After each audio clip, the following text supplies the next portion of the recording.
사도신경 고백함으로 7월 25일 금요일 새벽기도회를 함께 드리도록 하겠습니다.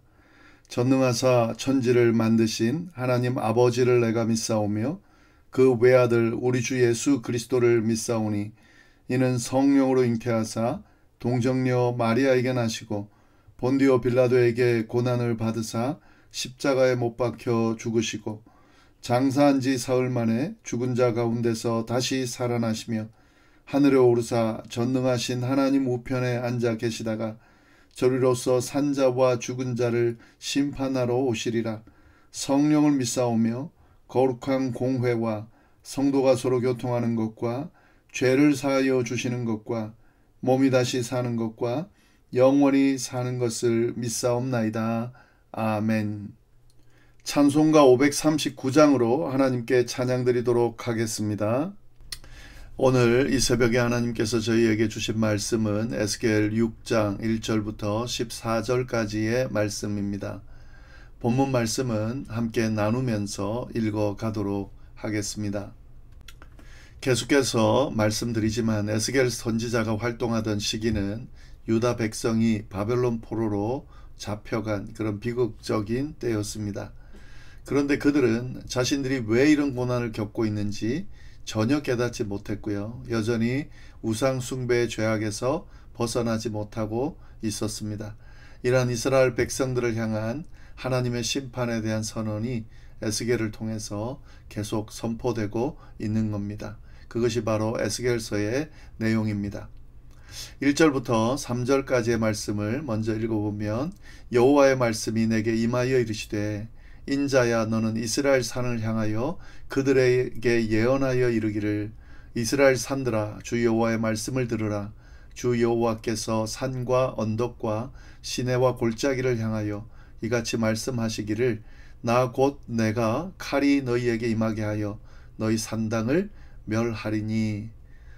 산들을 향한 예언의 명령을 이야기하고 있는데 여기서 이스라엘 산들을 향하여 예언하라. 여기서 산들은 단순히 지형을 말하는 것이 아니고요. 이스라엘 백성들이 우상을 행하면서 행하던 산당들이 있던 곳을 이야기합니다. 그러니까 산에 우상을 숭배하기 위해서 그렇게 지어놓은 그런 산당들이 있는 곳을 말합니다. 다시 말해서 죄악의 현장, 하나님 앞에 범죄하는 현장, 그걸 이야기하는 거죠. 우상 숭배하는 현장, 그것을 이야기하는 겁니다. 그곳을 향하여 예언의 말씀을 전하라고 명령하고 있는 겁니다. 뭐라고 말씀하셨습니까? 하나님께서 하신 말씀, 나 곧 내가 칼이 너희에게 임하게 하여 너희 산당을 멸하리니 라고 말씀하고 있습니다. 그러니까 우상 숭배를 행하던 죄악을 행하던 산당들이 있는 곳, 그 죄악의 현장을 향해서 하나님께서는 칼이 임하게 해서 그 산당을 다 멸하겠다라고 말씀하고 계십니다.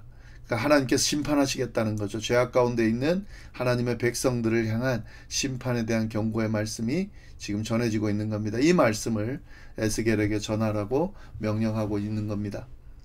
4절부터 7절까지의 말씀을 보면 그 우상 숭배에 대한 심판이 얼마나 철저하게 진행되는지를 자세하게 설명하고 있는데요. 4절 5절 말씀 보시면 너희 제단들이 황폐하고 분향 제단들이 깨뜨려질 것이며 너희가 죽임을 당하여 너희 우상 앞에 엎드러지게 할 것이라. 이스라엘 자손의 시체를 그 우상 앞에 두며 너희 해골을 너희 제단 사방에 흩으리라.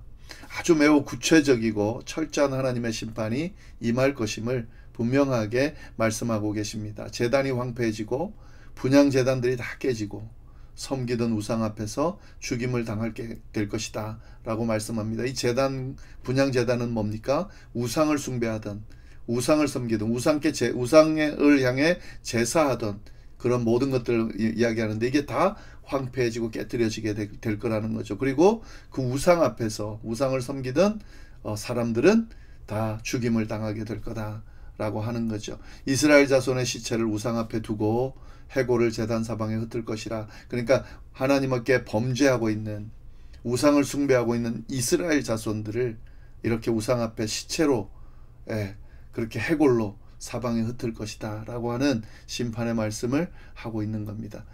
이 말씀은 철저한 하나님의 심판에 대한 이야기지만 또 뭘 알 수 있습니까?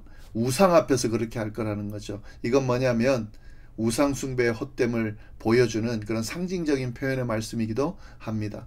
그러니까 우상들을 향해서, 하나님이 아닌 우상들을 향해서 자기를 보호해 줄 것을, 자기를 도와줄 것을 지금 아뢰고 그렇게 섬긴 거잖아요. 그러나 그 우상들이 자신들을 구원할 수 없다는 것을 분명하게 보여주는 거죠. 하나님이 우상 앞에서 심판으로 그들을 엎드러뜨릴 것인데 결국에는 그 우상들이 그 하나님의 심판을 막을 수 있느냐? 그렇지 않다는 거죠. 이게 우상 숭배의 최종적인 결과임을 분명하게 드러내주고 있습니다. 6절 말씀 보시면 내가 너희가 거주하는 모든 성읍이 사막이 되게 하며 산당을 황폐하게 하리니 이는 너희 제단이 깨어지고 황폐하며 너희 우상들이 깨어져 없어지며 너희 분향 제단들이 찍히며 너희가 만든 것이 폐하여지며. 그러니까 이 앞에 5절 6절 말씀과 연결되는 거죠. 우상 숭배하는 모든 것들이 다 파괴될 거다. 그리고 그 우상을 숭배하던 산당은 황폐하게 되고 또 거주하는 성읍도 사막이 되게 될 거다. 우상 숭배한 결과가 어떤지를 분명하게 보여주는데 부분적으로 한 부분만 그렇게 되고 나머지 부분은 아닌 게 아니라 완전하게 하나님께서 황폐하게 심판하실 것이라는 것을 분명하게 이야기해주고 있습니다. 그러니까 그 정도로 이스라엘 백성들이 지금 하나님 앞에 범죄하고 있는 거죠. 그 범죄함에 대해서 하나님이 완전한 심판, 그 심판을 행할 것임을 분명하게 에스겔을 통해서 지금 예언의 말씀을 전하고 있는 거죠. 네, 그런데 7절 말씀 보시면은 또 너희가 죽임을 당하여 엎드러지게 하여 내가 여호와인 줄 너희가 알게 하려 함이라. 죽임을 당해서 엎드러지게 한다, 심판한다, 황폐하게 한다 이렇게 말씀하시는데 그 목적이 뭐냐, 그러니까 심판의 목적이 뭐냐를 분명하게 이야기하고 있습니다.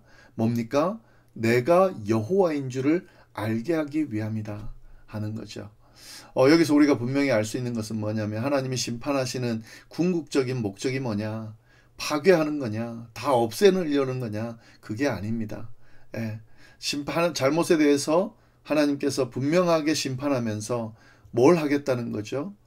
내가 하나님이라는 것을, 내가 여호와라는 것을 분명하게 알게 하겠다 하는 거죠. 하나님께서 원하시는 건 뭐냐면 당신의 백성들이 또 하나님의 피조물들이 참된 하나님이 누군지를 알기를 원하십니다. 우상이 아니라 진짜 하나님이 누구신지 분명하게 알기를 원하는 거죠. 심판을 통하지 않고는 돌이키지 않기 때문에 그 범죄함이 너무 크고 이것이 심판을 통해서만 깨닫게 할 수 있기 때문에 심판을 함으로써 하나님을 알 수 있도록 인도하시는 거죠. 이게 하나님의 마음이라는 거죠. 우리가 때로는 고집과 완악함이 너무 강해가지고요, 이제 하나님의 말씀을 제대로 듣지 않고 하나님을 바로 알지 못할 때가 있습니다. 그때는 하나님이 어떻게 하십니까? 심판하시는 거죠. 시련과 고난을 통해서, 고난을 주셔서 결국 뭘 하겠다는 거죠? 하나님을 바로 알고 하나님께로 돌이킬 수 있도록 한다는 거죠. 결국 하나님의 심판도 그런 의미입니다. 하나님은 이스라엘 백성들을 사랑하세요. 그리고 선택하셨고 그 이스라엘 백성을 당신의 백성으로 삼으시고 돌보시고 지키신다 약속하셨습니다. 그렇다면 그 마음이 그 하나님의 백성들을 향한 하나님의 마음이 변하지 않는 거죠. 그러나 가만히 내버려 두면 더 나가서 하나님을 떠날 뿐만 아니라 하나님이 아닌 허탄한 우상들을 숭배하며 망하는 길로 가기 때문에 하나님께서 단호하게 그 잘못을 심판하시면서 결국 하나님이 누구신지를 알게 하겠다라고 지금 이야기하고 있는 거죠. 사실은 이게 지금 이 이야기를 듣는 이스라엘 백성들, 하나님의 경고의 말씀을 듣고 있는 이스라엘 백성들에게 하고자 하는 하나님의 마음이고 예언의 말씀입니다. 우리가 이걸 잊어버리면 안 되죠. 그러면서 8절부터 10절까지 말씀을 보시면 남은 자들에 대한 약속을 하십니다. 심판하지만 하나님의 마음은 모든 걸 파괴하는 게 아니기 때문에 결국 이런 심판의 메시지를 듣고 이 예언의 심판이 있을 거라는 예언의 메시지를 듣고 돌이키는 자들, 끝까지 믿음을 지키고 하나님 앞에 순결하게 서려는 자들, 그 자들에 대해서는 하나님이 그들은 심판하지 않고 남겨둘 거다. 그들을 통해서 다시금 하나님의 역사를 세워갈 거다라는 말씀을 하고 계신 거죠.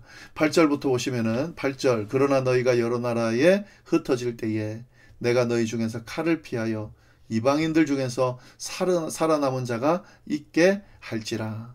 예, 내용이 전환되죠.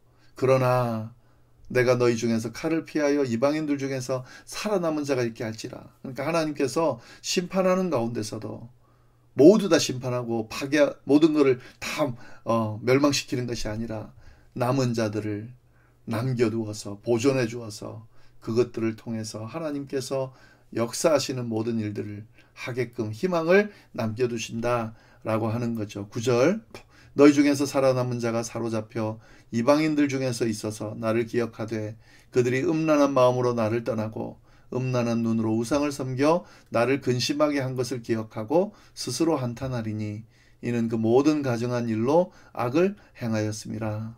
네, 이건 뭐냐면 하나님께서 남은 자들, 그들을 남겨두셔서 그들의 마음을 어떻게 하겠다는 거죠? 변화시키겠다는 거죠. 음란한 마음으로 하나님을 떠나고 음란한 눈으로 우상을 섬겨 하나님을 근심케 했던 것들을 회개하고 돌이키게끔, 그리고 기억하면서 스스로를 돌아보면서 내가 왜 그때 그랬을까를 한탄하게 만들겠다 하는 거죠. 결국 이 심판 가운데 모든 걸 다 없애는 것이 아니고 남은 자를 세우셔서 하나님께서 그들을 통해 돌이키게 하시겠다. 그들을 돌이키게 하시고 그들을 통해 이스라엘 백성, 하나님의 백성들을 돌이키게 하겠다라는 희망의 메시지를 알려주고 계신 거죠. 10절, 그때야 그들이 나를 여호와인 줄 알리라. 그러니까 결국 남은 자들을 돌이키게 하셔서 하나님이 누구신지를 알려주겠다 하는 거죠. 내가 이런 재앙을 그들에게 내리겠다는 말이 헛되지 아니하리라. 반드시 이루어진다는 거죠. 하나님의 말씀은, 하나님의 약속은 반드시 이루어지기 때문에 하나님의 이 심판의 메시지가 반드시 이루어질 것이다 라고 에스겔을 통해서 이 예언의 말씀을 이스라엘 백성들에게 주고 계신 거죠. 그러면서 이제 마지막으로 에스겔에게 명령을 하시는데요. 11절부터 14절까지 쭉 보면 슬퍼하며 안타까워하며 그 명령을 전하라고 지금 이야기를 하고 계십니다. 보시면 11절, 주 여호와께서 이같이 이르시되 너는 손뼉을 치고 발을 구르며 말할지어다. 오라, 이스라엘 족속이 모든 가정한 악을 행함으로 마침내 칼과 기근과 전염병에 망하되.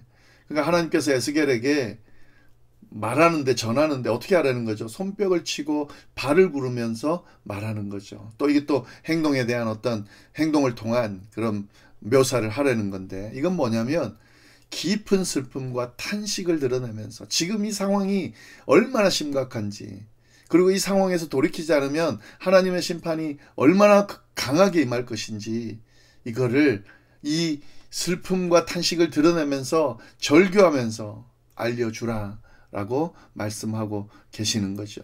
결국 이건 뭐냐면 누구의 마음입니까? 하나님의 마음이죠. 에스겔을 통해서 그렇게 마음을 전달하라고 하는 거죠. 하나님께서는 지금 이스라엘 백성들의 죄로 인해서 심판하시지만 마음이 기쁜 건 아닙니다. 오히려 슬퍼하고 안타까운 마음을 갖고 있습니다. 내가 세운 선택한 내 백성인데 이들이 나를 버리고 우상을 숭배하고 있으니 얼마나 마음이 아프겠어요. 그대로 있다가는 심판받고 멸망받을 수밖에 없는데 얼마나 안타깝겠어요. 돌이키라고 지금 이 선지자를 세우고 명령하고 계신데 그 마음이 정말 찢어지는 아픔이 있을 겁니다. 그거를 에스겔을 통해서 드러내고 전달하라고 지금 명령하고 계신 거죠. 12절부터 14절 말씀 보시면은 먼데 있는 자는 전염병에 죽고 가까이 있는 자는 칼에 엎드러지고 남아있어 애워싸인 자는 기근에 죽으리라. 이같이 내 진노를 그들에게 이룬즉 그 죽임당한 시체들이 그 우상들 사이에 제단 사방에 각 높은 고개 위에 모든 산 꼭대기에 모든 푸른 나무 아래에 무성한 상수리 나무 아래 곧 그 우상에게 분향하던 곳에 있으리니 내가 여호와인 줄 너희가 알리라. 내가 내 손을 들어 그들 위에 펴서 그가 사는 온 땅 곧 광야에서부터 디블라까지 황량하고 황폐하게 하리니 내가 여호와인 줄을 그들이 알리라. 하나님의 심판에 대한 반복 왜곡된 그런 내용들이 자세하게 묘사되고 있죠. 에스겔에게 슬퍼하면서 막 마음을 안타깝게 하면서 손뼉을 치고 발을 구르면서 좀 전하라는 거죠. 이런 일들이 일어나기 때문에 회개하고 돌이키라 라고 지금 말씀하고 계시는 겁니다. 근데 우리가 여기서 한 가지 주목해야 되는 부분이 있습니다. 이 13절과 14절, 예, 이 끝절에 보면 어떻게 마무리를 합니까? 내가 여호와인 줄 너희가 알리라. 13절 마무리고 14절 내가 여호와인 줄 그들이 알리라. 아까 우리가 7절에 봤었죠. 예, 7절에 내가 여호와인 줄 너희가 알게 하려 함이라. 예, 이게 뭡니까? 에스겔에서 계속 자주 사용되는 표현인데요. 하나님이 심판하시는 궁극적인 목적이 무엇인지를 지금 계속해서 확인하고 알려주고 계신 겁니다. 심판의 목적이 뭡니까? 하나님을 아는 겁니다. 이 심판을 통해서 결국 하나님을 알게 되는 겁니다. 보는 사람들로 하여금 하나님을 알게 되는 거죠. 하나님이 심판하는 사람들이 하나님을 알고 그 심판받는 사람들을 보는 사람들이 하나님을 알게 되는 것. 그것이 바로 심판의 목적이라는 거죠. 하나님께서 어떤 분입니까? 천지의 주인이고 하나님을 부정하고 하나님을 무시하고 다른 허탄한 우상들을 믿고 쫓는 모든 일에게 분명한 심판을 내리시는 분이고 결국에는 그들이 하나님의 존재를 바로 알고 돌이키게 하기 위해서 하나님은 심판하신다는 메시지를 지금 에스겔을 통해서 분명하게 전하고 경고하고 계신 겁니다. 그러니까 이 하나님의 의도를 빨리 알고 바로 섬기고 따르면 이 심판으로부터 피할 수 있는 거죠. 그리고 심판을 받고 있다 하더라도 지금 이걸 빨리 깨달으면 남은 자로 회복될 수 있고 다시 세워질 수 있다는 말씀을 오늘 하고 계신 겁니다. 우리가 이 사실을 기억할 수 있어야겠습니다. 하나님께서는 지금도 우리에게 말씀하십니다. 내가 여호와인 줄 알게 되리라. 이 새벽에 하나님의 이 부르심을, 이 말씀을 좀 들을 수 있고 새길 수 있어야 되겠습니다. 내게 처한 모든 상황들을 통해서 하나님이 지금 당신이 하나님이라는 것을 바로 알고 바로 섬기고 따를 수 있도록 지금 우리에게 말씀하고 계시다는 것을 깨닫고 빨리 돌이키고 또 하나님의 뜻 안에 서고 우상을 숭배하지 않고 순결하게 하나님을 섬기고 따르면서 하나님을 아는 그런 삶을 살 수 있어야 하겠습니다. 네, 주신 말씀 잘 기억하면서 오늘 하루도 승리할 수 있기를 바랍니다. 기도하겠습니다. 하나님 아버지 감사합니다. 귀한 말씀을 통하여서 우리가 무엇인지 또 누구를 제대로 알아야 되는지를 분명하게 알려주셔서 감사합니다. 모든 과정을 통해서 하나님이 하나님 되심을 알게 하기 위함이라고 하는 이 말씀이 우리에게 새겨져서 하나님을 바로 알고 바로 섬기고 바로 따르는 우리 모두가 될 수 있도록 주여 인도하여 주옵소서. 감사하며 예수님의 이름으로 기도드립니다. 아멘.